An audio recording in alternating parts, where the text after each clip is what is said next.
Dumar ko mga mayang baso. This topic is medyo, ay, shadow talaga. So, pagka elementary na mga mayang, kapag bidya sa mong mama na mo, ay, grabe talaga ang kalisod mga napin nagdadaanan, mga mayang. So, agong pantira dyan sa una mga mayang, mga grade 5 to grade 6 siguro ko.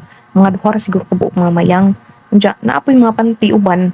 Mga lustrid ng mga mayang. So, agong buhaton mga mayang is, mag-short ko mga mayang, unja akong paipitan, kaya akong di matagak.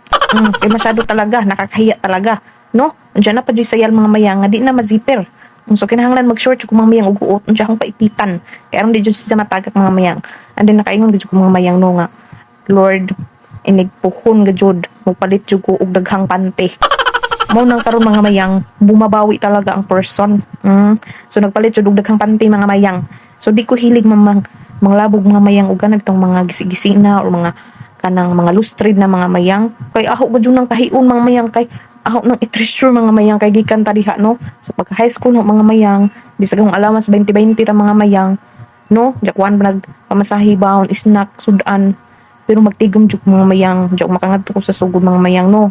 Naara man puy tag G's nga panty, ng sanubo, no. Upalit ko tag sa kabuok mga mayang kay mauwa na puta mga mayang high school na tan siya gatong panty illustrated. So palit ko ano na mga mayang. Perting sura sa una mga mayang. Magkaron bumabawi talaga ang person. So dagan na tag panty.